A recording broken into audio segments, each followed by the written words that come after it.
Hello, ഇന്ന് module 5-ൻ്റെ marathon MCQs ആയിട്ടാണ് ഞാൻ വന്നിട്ടുള്ളത്. പാർട്ട് 1-ലേക്ക് കടക്കാം. അപ്പോൾ മൊഡ്യൂൾ 5-ൽ നമുക്കുള്ളത് കമ്മ്യൂണിക്കേഷനൊക്കെയാണ് കേട്ടോ.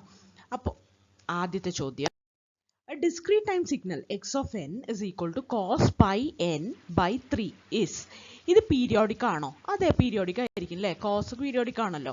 It is periodic with period 6, periodic with period 3, aperiodic, periodic with period 2. എങ്ങനെയാണ് ഇത് കണ്ടുപിടിക്കുക? പീരിയഡ് എങ്ങനെയാണ് കണ്ടുപിടിക്കുക നോക്കാം. ഇതിൽ നമ്മൾ എങ്ങനെയാണ് പീരിയഡ് കണ്ടുപിടിക്കുക? എക്സ് ഓഫ് എൻ എന്ന് പറയുന്നത് കോസ് പൈ എൻ ബൈ 3 അല്ലേ. പീരിയഡ് എൻ എന്ന് പറയുന്നത് എന്താണ്? 2π ബൈ ഒമേഗയാണ്. ഇതെങ്ങനെ ഓർത്തു വെക്കാം എന്ന് ആലോചിച്ച് നോക്കൂ. ഒമേഗ എന്ന് പറയുന്നത് ആംഗുലർ ഫ്രീക്വൻസിയാണ്. ഒമേഗ എന്ന് പറയുന്നത് എന്താണ്? 2πf അല്ലേ. അപ്പോൾ ഫ്രീക്വൻസി എഫ് എന്ന് പറഞ്ഞാൽ എന്താവും? Omega by 2π. Frequency omega by 2π ആണെങ്കിൽ ടൈം പീരിയഡ് എന്താവും? 2π ബൈ ഒമേഗ. അതാണ് എഴുതിയിട്ടുള്ളത് കേട്ടോ, 2π ബൈ ഒമേഗ എന്ന് വെച്ചാൽ 2π ഡിവൈഡഡ് ബൈ ഒമേഗ എന്ന് പറയുന്നത് എന്താണ്? പൈ ബൈ 3 അല്ലേ ഇവിടെ ഒമേഗ എന്ന് പറയുന്നത്. അതായത് കോസ് ഒമേഗ എൻ ഫോമിലാണ് എഴുതിയിട്ടുള്ളത്. അപ്പോൾ ഒമേഗ എന്ന് പറയുന്നത് പൈ ബൈ 3 ആണ്. അപ്പോൾ പൈ ബൈ 3 ആണ് എന്ന് വെച്ചാൽ 6 ആണ് ഇവിടെ ഉത്തരം. ഓക്കെ, അടുത്ത ചോദ്യത്തിലേക്ക് കടക്കാം. For x of t is equal to sin 100t, the fundamental frequency in hertz is. അപ്പോൾ ഇവിടെ ഫ്രീക്വൻസി ആണ് ചോദിച്ചിട്ടുള്ളത്. ഓക്കെ, അപ്പം നമുക്ക് ഇതെങ്ങനെയാണ് കണ്ടുപിടിക്കാൻ നോക്കാം. ഫ്രീക്വൻസി എന്ന് പറഞ്ഞു കഴിഞ്ഞാൽ എക്സ് ഓഫ് ടി എന്ത് ഫോമുല തന്നിട്ടുണ്ടാവുക? X of T is equal to sine omega T ഫോമിലായിരിക്കും എപ്പോഴും തന്നിട്ടുണ്ടാവുക കേട്ടോ. അപ്പോൾ ഈ ഒമേഗ എന്ന് പറയുന്നത് എന്താണ്? നമ്മൾ ആസ് യൂഷ്വൽ നമുക്ക് പണ്ടേ അറിയാം, 2πf ആണ് ഈ ഒമേഗ എന്ന് പറയുന്ന ആംഗുലർ ഫ്രീക്വൻസി എന്ന് പറയുന്ന ആള്. അപ്പോൾ എഫ് എന്ന് പറയുന്നത് ഒമേഗ ബൈ 2π ആണ്. എന്ന് വെച്ചാൽ ഒമേഗ എന്ന് പറയുന്നത് ഇവിടെ 100 ആണ്. 100 ഡിവൈഡഡ് ബൈ 2π. അത് ചെയ്ത് നോക്കാമെന്ന് വെക്കുമ്പോഴേക്കും നമുക്ക് സി നേരിട്ട് ഉത്തരം ഉണ്ട്. അപ്പോൾ അതങ്ങോട്ട് കുത്തിയാൽ മതി കേട്ടോ. അടുത്ത ചോദ്യത്തിലേക്ക് പോവാം. Signal x of T is equal to cos 40πt plus sine 60πt is. ഇത് പീരിയോഡിക് ആണ്. പക്ഷേ പീരിയഡ് എങ്ങനെ കണ്ടുപിടിക്കും എന്ന് നോക്കാം. അതായത് ഇവിടുത്തെ ഫണ്ടമെന്റൽ ഫ്രീക്വൻസി F1ഉം ഇതിൻ്റെ ഫ്രീക്വൻസി F2ഉം കണ്ടുപിടിക്കണം. എന്നിട്ട് അതിൻ്റെ LCM എടുത്താൽ മതി. അപ്പം നമുക്ക് പീരിയഡ് കിട്ടും കേട്ടോ. അപ്പം നമുക്ക് F1ഉം F2ഉം കണ്ടുപിടിക്കാം. F1 F2 എങ്ങനെ കണ്ടുപിടിക്കുക? F1 എന്ന് പറയുന്നത് 40π ബൈ 2π ആണ് അല്ലേ. F2 എന്ന് പറയുന്നത് 60π ബൈ 2π ആണ്. അപ്പോൾ F1 20 MHz കിട്ടും, F2 30 MHz കിട്ടും. അപ്പോൾ ഇതിൻ്റെ രണ്ടിൻ്റെയും LCM എന്ന് പറയുന്നത് എന്താണ്? പീരിയോഡിക് ആണെന്നാണല്ലോ നമ്മൾ പറയുന്നത്. അപ്പോൾ അതിൻ്റെ LCM എന്ന് പറയുന്നത് പീരീഡ്സിൻ്റെ LCM എടുക്കണം. 1/20യുടെയും 1/30യുടെയും LCM എടുക്കുമ്പോൾ 1/10 എന്ന് നമുക്ക് കിട്ടും. 1/10 എന്ന് പറയുന്നത് എത്രയാണ്? 0.1 seconds ആണ് കേട്ടോ. അപ്പോൾ ഇങ്ങനെയാണ് നമ്മൾ ഇത് കണ്ടുപിടിക്കുക. ഓക്കെ, അടുത്തത്, for a discrete LTI system y of n is equal to x of n minus xn minus 1. What is the impulse response h of n എന്നാണ് ചോദ്യം. അപ്പോൾ y of n തന്നിട്ടുണ്ട്, xn മൈനസ് xn മൈനസ് 1 തന്നിട്ടുണ്ട്. അങ്ങനെയാണ് impulse response എന്താണെന്ന്. എന്ന് വെച്ചാൽ എന്താണ്? ഇമ്പൾസ് ഡെൽറ്റ എൻ ഇൻപുട്ട് ആയിട്ട് കൊടുക്കുമ്പോൾ, എക്സ് ഓഫ് എൻ ആയി കൊടുക്കുമ്പോൾ y of n എന്താണെന്നാണ് ചോദ്യം. അപ്പോൾ എന്താ വരും? xn വരും, ഡെൽറ്റ എൻ കൊടുക്കുക, delta N minus delta N minus 1 എന്ന് വെച്ചാൽ ബി ആണ് ഇവിടെ ഉത്തരം. Okay, the answer is B. Next question.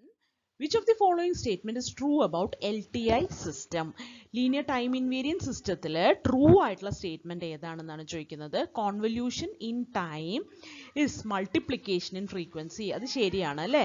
Convolution in time is division in frequency അല്ല. LTI systems cannot be memoryless എന്ന് വെച്ചാൽ അതിനകത്ത് LTAക്കകത്ത് മെമ്മറി ഉണ്ടാകും എന്നാണ് പറയുന്നത്. മെമ്മറി ഉണ്ടാവില്ല കേട്ടോ. Impulse response irrelevant in LTI system. ഈ LTI സിസ്റ്റത്തിൽ ഇമ്പൾസ് റെസ്പോൺസ് ആണ് നമ്മൾ എപ്പോഴും നോക്കാറുള്ളത് അല്ലേ. ഏതിൻ്റെയും റെസ്പോൺസ് എന്ന് പറയുന്നത് ഇമ്പൾസ് റെസ്പോൺസ് ആണ് ബേസിക്കലി നമ്മൾ നോക്കാറുള്ളത്. അപ്പോൾ എ ആണ് ഉത്തരം കേട്ടോ. അടുത്ത ചോദ്യത്തിലേക്ക് കടക്കാം. The value y of n of a system with input x of n equal to 1, 2, 3 and h of n equal to 1, 1 is. അപ്പോൾ ഇതിൻ്റെ y of n കണ്ടുപിടിക്കാനാണ് പറഞ്ഞിട്ടുള്ളത്. അതായത് നമുക്കൊന്ന് കോൺവല്യൂട്ട് ചെയ്ത് നോക്കിയാൽ മതി. അപ്പോൾ നമുക്ക് ഇങ്ങനെ ഒന്ന് എഴുതി നോക്കാം. ഏറ്റവും സിമ്പിളായിട്ട് എഴുതുന്നത് ഇങ്ങനെയാണ് കേട്ടോ. എക്സ് ഓഫ് എന്നും എച്ച് ഓഫ് എന്നും കൂടെ 1 2 3 ഇവിടെ 1 ഉള്ളൂ. അപ്പോൾ നമുക്കത് 0 ആക്കി എടുക്കാം. കാരണം രണ്ടും ഒരേ നമ്പർ ഓഫ് ടേംസ് വന്നാലേ നമുക്ക് ഇങ്ങനെ എഴുതാൻ പറ്റുള്ളൂ എന്നുള്ളതുകൊണ്ട് കേട്ടോ.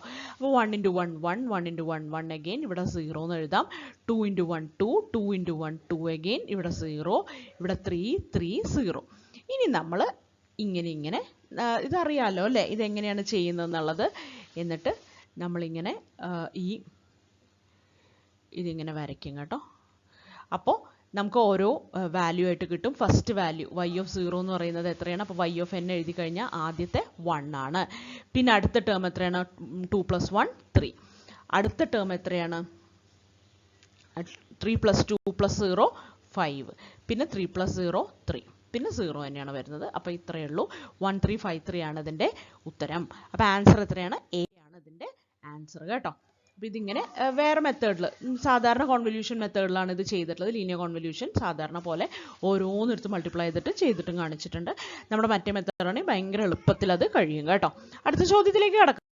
The thermal noise also known as. Thermal നോയ്സിനെ വിളിക്കുന്ന മറ്റൊരു പേര് എന്താണ്? ഷോർട്ട് നോയ്സ് എന്നാണോ? അല്ല.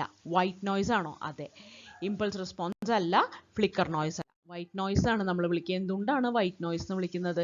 കാരണം അതിനൊരു ഫ്ലാറ്റ് ആയിട്ടുള്ള PSD ആണ് ഉണ്ടാവുക അല്ലേ. പവർ സ്പെക്ട്രൽ ഡെൻസിറ്റി ഫ്ലാറ്റ് ആയിരിക്കും തെർമൽ നോയ്സിൻ്റെ. അതുകൊണ്ട് തന്നെ അതിനെ നമ്മൾ വൈറ്റ് നോയ്സ്, ഭയങ്കരമായിട്ട് വൈഡ് റേഞ്ച് ഓഫ് ഫ്രീക്വൻസീസിൽ അതിങ്ങനെ പരന്ന് കിടക്കണ കാരണം തെർമൽ നോയ്സിനെ നമ്മൾ വൈറ്റ് നോയ്സ് എന്ന് വിളിക്കും. അടുത്തത് formula for thermal noise in a resistor എന്താണ്? P = KTB അല്ലേ. നമുക്കത് അറിയാവുന്നതാണ്. KT by B അല്ല, KT + B അല്ല, B by KT അല്ല, K × T × B. K എന്ന് പറയുന്നത് എന്താണ്? ബോൾട്ട്സ്മാൻ കോൺസ്റ്റന്റ് ആണ്. T ടെമ്പറേച്ചർ ഇൻ കെൽവിൻ ആണ്. B എന്ന് പറയുന്നത് ബാൻഡ് വിഡ്ത്ത് ആണ് കേട്ടോ. അപ്പോൾ ബോൾട്ട്സ്മാൻ കോൺസ്റ്റന്റ് എത്രയാണെന്നും കൂടെ അറിഞ്ഞിരിക്കണം. 1.38 × 10⁻23 J/Kelvin ആണ്. ഇതിനകത്ത് T എന്ന് പറയുന്നത് ടെമ്പറേച്ചർ ആണ് കെൽവിനിലുള്ളത്. B എന്ന് പറയുന്നത് ബാൻഡ് വിഡ്ത്ത് ഹേർട്സിൽ. ഓക്കെ. അടുത്തത് if a resistor 1K is kept at 300 Kelvin and bandwidth is 1 MHz, what's the noise power? Use K = തന്നിട്ടുണ്ട്. അപ്പം നമ്മളിപ്പോൾ കണ്ട ആ ഫോർമുല അങ്ങ് ഉപയോഗിച്ചാൽ മതി. നോയ്സ് പവറിൻ്റെ ഫോർമുല എന്താണ്? K × T × B. അതങ്ങോട്ട് ഉപയോഗിച്ചാൽ മതി. K × T × B എന്ന് പറഞ്ഞാൽ K എന്ന് പറഞ്ഞാൽ എത്രയാണ്? ബോൾട്ട്സ്മാൻ കോൺസ്റ്റന്റ് ആണ്. അത് 1.38 × 10⁻23 ആണ്. ഇൻറ്റു T ടെമ്പറേച്ചർ എന്ന് പറയുന്നത് 300 Kelvin ആണ്. 300 ഇൻറ്റു ബാൻഡ് വിഡ്ത്ത് 1 MHz ആണ്. അപ്പോൾ 10�6. അപ്പോൾ എല്ലാം കൂടെ മൾട്ടിപ്ലൈ ചെയ്യുമ്പോൾ എത്ര കിട്ടും? ആകെ 1.38 × 3 മാത്രം ചെയ്യേണ്ട ആവശ്യമുള്ളൂ. 4.14 കിട്ടും. അപ്പോൾ തന്നെ നമുക്ക് ഇൻറ്റു 10⁻17 കൂടെ കിട്ടുന്നതോടുകൂടി A ആണ് ഉത്തരമെന്ന് മനസ്സിലാവും. അടുത്ത ചോദ്യത്തിലേക്ക് കടക്കാം. Shannon's capacity theorem defines the maximum bandwidth of a channel. അല്ല, maximum error rate in digital transmission. Error rate അല്ല, വേറെന്തോ റേറ്റ് തന്നെയാണ്. Maximum data rate for error free transmission over a noisy channel. ഇതല്ലേ സംഗതി? അതെ. Okay. Signal attenuation in a channel അതുമല്ല. Okay. അപ്പോൾ Shannon's capacity theorem എന്താണ് ഡിഫൈൻ ചെയ്യുന്നത്? സി ആണ് maximum data rate for error free transmission over a noisy channel. Okay. അടുത്ത ചോദ്യത്തിലേക്ക് കടക്കാം. Shannon capacity formula is given by. Shannon capacity formula എന്താണ്? C = B log 1 + S/n. Okay. log to the base 2 ആയിരിക്കും. Okay. C = B log S/n അല്ല, S/n × B അല്ല, log 2 to the base B + S/n അല്ല. Okay. അപ്പോൾ B × log 1 + S/n. അത് മറക്കരുത് കേട്ടോ. Shannon capacity theorem അത് നിങ്ങൾക്ക് ഓർമ്മയുണ്ടാവും അല്ലേ. സി എന്ന് പറയുന്നത് എന്താണ്? ചാനൽ കപ്പാസിറ്റി ആണ്. ബി എന്ന് പറയുന്നത് എന്താണ്? ബാൻഡ് വിഡ്ത്ത് ആണ്. S/n എന്ന് പറയുന്നത് സിഗ്നൽ ടു നോയ്സ് റേഷ്യോ ആണ്. ഓക്കെ. അടുത്തത് അത് ലീനിയർ ആയിട്ടുള്ളതായിരിക്കും കേട്ടോ, DB-ലല്ല. ഓക്കെ. അടുത്തത് which of the following statement with respect to the stability of a control system is true? Stability ഒരു കൺട്രോൾ സിസ്റ്റം സ്റ്റേബിൾ ആണെന്ന് പറയുന്നത് എപ്പോഴാണ്? The roots of a characteristic equation are the left half of the S plane. അതെ, left ഹാഫിലാണെങ്കിൽ നമ്മൾ എന്ത് പറയും? അത് സ്റ്റേബിൾ ആണെന്ന് പറയും. The system is bounded input bounded output stable, BIBO stable ആണെന്ന് നമ്മൾ പറയാറുണ്ട്. Stability is independent of input. അതെങ്ങനെ ശരിയാവുക? സ്റ്റെബിലിറ്റി എന്ന് പറയുന്നത് ഇൻപുട്ട് ബൗണ്ടഡ് ആണെങ്കിലല്ലേ, ഔട്ട്പുട്ടും ബൗണ്ടഡ് ആണെങ്കിലല്ലേ നമ്മൾ ബീബോ സ്റ്റേബിൾ എന്ന് പറയുന്നത് തന്നെ. അപ്പോൾ ഇൻപുട്ടിനെ ഡിപ്പെൻഡ് ചെയ്യുന്നുണ്ട്. Roots of characteristic equation are on the left half of the S plane and on the imaginary axis. Imaginary ആക്സിസിൽ വന്നാൽ വേറെ ആൾ മാറി, അത് സ്റ്റേബിൾ ആണെന്ന് നമുക്ക് പറയാൻ പറ്റില്ല. മാർജിനലി സ്റ്റേബിൾ വേറെ കണ്ടീഷൻസിലേക്ക് വരും. ഓക്കെ, അപ്പോൾ എന്തൊക്കെയാണ് വരിക? എയും ബിയും മാത്രമാണ് ഇവിടെ ട്രൂ ആയിട്ടുള്ളത്. ഉത്തരം നോക്കാം. ബി ആണ് ഇതിന്റെ answer. Only A and B are true. അടുത്ത ചോദ്യത്തിലേക്ക് കടക്കാം. Which frequency band is typically use for satellite communication? Satellite കമ്മ്യൂണിക്കേഷന് ഉപയോഗിക്കുന്ന ബാൻഡുകൾ ഏതൊക്കെയാണ് എന്നാണ് ചോദിക്കുന്നത്. അപ്പം അതെന്തൊക്കെയാണ് ഓർമ്മയുണ്ടോ? എൽ ഉണ്ട്, S, C, K U, K A, അതിനിടയിൽ ഒരു കെ ഉണ്ട്, പിന്നെ സി ബാൻഡ്. ഇതൊക്കെയാണ് നമ്മൾ സാറ്റലൈറ്റ് കമ്മ്യൂണിക്കേഷന് വേണ്ടി ഉപയോഗിക്കുന്നത്. 1 to 2 GHz, 2 to 4 GHz എന്നൊക്കെ പറഞ്ഞിട്ട് ഓർമ്മയില്ലേ? എൽ ബാൻഡ് ഉണ്ട്, എസ് ബാൻഡ് ഉണ്ട്, സി ബാൻഡ് ഉണ്ട്, കെ യു ബാൻഡ് ഉണ്ട്, കെ ബാൻഡ് ഉണ്ട്, കെ എ ബാൻഡ് ഉണ്ട്. അങ്ങനെ കുറേ ബാൻഡുകളാണ് നമ്മൾ സാറ്റലൈറ്റ് കമ്മ്യൂണിക്കേഷന് വേണ്ടി ഉപയോഗിക്കുന്നത്. അപ്പോൾ ഒരു GHz റേഞ്ചിലാണ് അത് ഉപയോഗിക്കുക. ഒരു 2 GHzന് മുകളിലൊക്കെയാണ് അത് മിക്കവാറും അത് ഉപയോഗിക്കുക അല്ലേ? അപ്പോൾ അതിന് എന്താ പറയുക? VLF ആണോ? അല്ല. HF ആണോ? വെരി ലോ ഫ്രീക്വൻസി അല്ലേ? അല്ല. ഹൈ ഫ്രീക്വൻസി അല്ല. അൾട്രാ ഹൈ ഫ്രീക്വൻസി അല്ല. സൂപ്പർ ഹൈ ഫ്രീക്വൻസി ആണ് അത്. സൂപ്പർ ഹൈ ഫ്രീക്വൻസിയാണ് 3 to 30 GHz വരുന്ന സൂപ്പർ ഹൈ ഫ്രീക്വൻസി ആണ് എന്തിൽ വരുന്നത്? സാറ്റലൈറ്റ് കമ്മ്യൂണിക്കേഷൻ്റെ ഫ്രീക്വൻസി ബാൻഡ് അതാണ് വരുന്നത് കേട്ടോ. അപ്പോൾ അടുത്തത് നമുക്ക് ഇതൊന്ന് നോക്കി നോക്കാം. ഞാൻ ഇത് വെക്കാം കേട്ടോ, മറ്റേ നമ്മുടെ സ്പെക്ട്രം. ഓക്കെ, നമ്മുടെ ഇതിൻ്റെ സാറ്റലൈറ്റ് കമ്മ്യൂണിക്കേഷന് മാത്രമല്ല ഫുള്ള് ഈ ഫ്രീക്വൻസി സ്പെക്ട്രം മൊത്തം ഒന്ന് നോക്കിയിട്ട് പൊക്കോളൂ കേട്ടോ.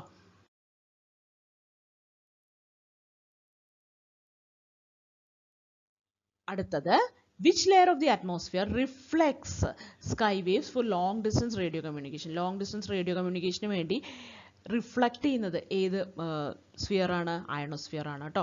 അപ്പോൾ വേറെ ഒന്നും ഇങ്ങനത്തെ ചോദ്യങ്ങൾക്കൊന്നും വെറുതെ വായിച്ച് നോക്കാൻ നിൽക്കരുത്. ഇതൊക്കെ നമുക്ക് ഉള്ളിൽ ഉണ്ടാവണം കേട്ടോ. പെട്ടെന്ന് ആൻസർ പോയി തിരയാണ് നമ്മൾ വേണ്ടത് കേട്ടോ. ട്രോപ്പോസ്ഫിയർ എന്നൊക്കെ വായിച്ച് കൺഫ്യൂസ്ഡ് ആയിരിക്കരുത്. അയോണോസ്ഫിയർ ആണ്, അതിൽ അയോൺസ് ഉള്ളത് കൊണ്ട് തന്നെ അതിൽ റിഫ്ലക്റ്റ് ചെയ്യുകയൊക്കെയാണ് ചെയ്യുക. സ്കൈ വേവ്, ലോങ് ഡിസ്റ്റൻസ് പ്രൊപ്പഗേഷന് വേണ്ടിയിട്ട് സ്കൈ വേവ് അയണോസ്ഫിയർ ആണ്. ഓക്കെ, അപ്പോൾ ആൻസർ സി ആണ്, അയണോസ്ഫിയർ ആണ്. Sky waves are reflected by ionosphere, layer of earth upper atmosphere containing charge particles. This enables long distance high frequency communication by reflecting radio waves back to earth. Okay, അടുത്തത്, what type of wave propagation is dominant for frequencies below 2 MHz? Below 2 MHz ആവുമ്പോൾ നമ്മൾ അതിന് എന്താ പറയുക? Ground wave propagation എന്നാണ് പറയുക കേട്ടോ. 3 wave propagation അറിഞ്ഞിരിക്കണേ. Ground wave, sky wave, space wave. അപ്പോൾ ബിലോ 2 MHz ആവുമ്പോൾ നമ്മൾ അതിനെ ഗ്രൗണ്ട് വേവ് പ്രൊപ്പഗേഷൻ എന്നാണ് പറയുക. അത് എവിടെയൊക്കെയാണ് ഉപയോഗിക്കുക? AM-നൊക്കെയാണ് അത് ഉപയോഗിക്കുക. അപ്പോൾ at low frequencies below 2 MHz ground waves follow earth surface and are use for AM radio and maritime communication. അപ്പോൾ ഇത്രയാണ് 15 ചോദ്യങ്ങൾ. ആദ്യത്തെ 15 ചോദ്യങ്ങളായിട്ടാണ് ഞാൻ വന്നിട്ടുള്ളത്. അപ്പോൾ എല്ലാവരും നന്നായിട്ട് പഠിക്കുക. Thank you.